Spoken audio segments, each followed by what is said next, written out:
अब तो मेरा जो है शाम हो गया है, शाम के बाद मैं दान नहीं किसी को भी देता हूँ। वो ब्राह्मण बोले कि मैं बहुत दूर से आया हूँ, मेरे को कुछ भी आप दान दे दीजिए, क्योंकि मैं कल नहीं आऊँगा रोज रोज आपका दरवाजे दान मांगने। राजा को बहुत गुस्सा आया और वो क्या किया कि घोड़सवारी का समय था, अब वो लीद देखा घोड़े का और वो लीद कमंडल में साधु के डाल दिया। जब वो कमंडल में डाल दिया साधु के, अब साधु खुशी खुशी वो लीद लेकर चला आया। घर पे आया, औरत बोली कि क्या दान मिला है आपको? हाँ दान मिला है। ब्राह्मण ने बोले कि दान मिला है, एक काम करो इस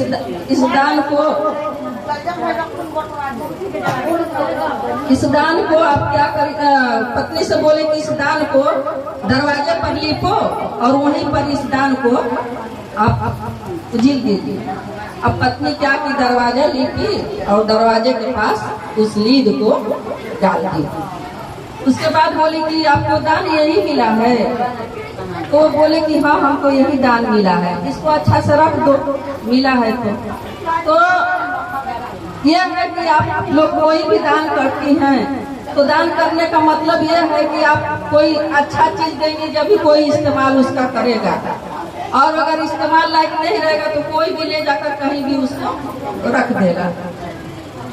जब वो रख दिया तो लीद जो है दिन पर दिन बढ़ने लगा, बढ़ते बढ़ते पहाड़ों जैसा पहाड़ बन गया वो। अब बोलते हैं ना कि आप इतना सा दान करेंगे तो उसको लाखों गुना फल ऊपर वाला देता है बढ़ा के। तो राजा तो लीद दान किए थे, तो अब वो लाखों गुना बढ़ रहा था वो लीद। अब एक दिन राजा 10-20 साल गुजरने के बाद शिकार पर निकले, शाम हो गया।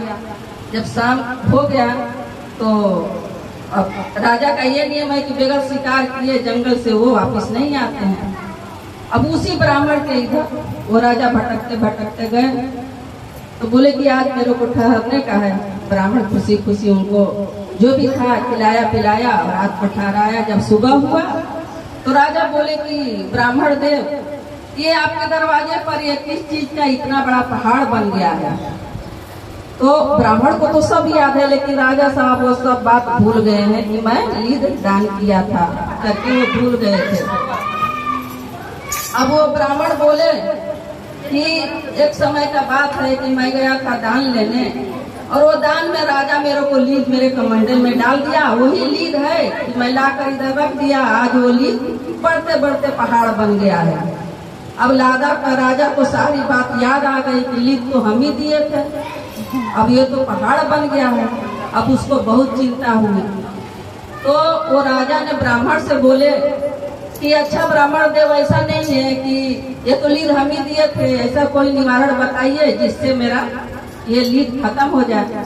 तो राजा साहब बोले कि इसका एक ही निवारण है कि आप तो जानते हैं कि धरती पर जो आदमी दान करता है उसको लाखों गुना ऊपर वाला देता है। अब ये लीद आपको खाना पड़ेगा, जब ही आपका ये फल कटित होएगा। अब राजा चिंता में पड़ गए कि लीद मैं कैसे खाऊंगा। अब वो चिंता में पड़ गए कि लीद कैसे खाऊंगा। अब बोले कि राजा साहब लीद को मैं कैसे खा पाऊंगा, ऐसा कोई निवारण बताइए। आपको मतलब इतना वो है, मेरे को जानकारी नहीं था और आपको मैं लीद दे दी गुस्से में।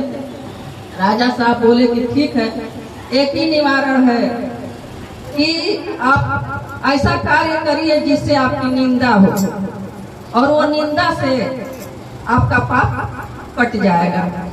तो राजा साहब बोले कि अब तो मैं इतना दानी हूँ कि सब मेरे गांव नगर में सब मेरा अच्छा अच्छा बोलते हैं कि ये तो राजा बहुत दानी है, सब मेरा बड़ा ही गुणगान करते हैं। तो ब्राह्मण ने बोले कि ठीक है, एक जो आपका पुरोहित है उनकी आप कन्या को दिन दोपहर में आप घोड़े पर बैठा के हाथ पकड़ कर लाइए, लेकिन आपका नियत बेटी का रहना चाहिए कि वो हमारी बेटी है, वो नियत से आप लाइएगा। और पूरा समाज देखेगा, पूरा प्रजा देखेगा तो आपका निंदा करना शुरू कर देगा और आप कुछ बोलिएगा नहीं। अब ऐसे ही वो राजा किए।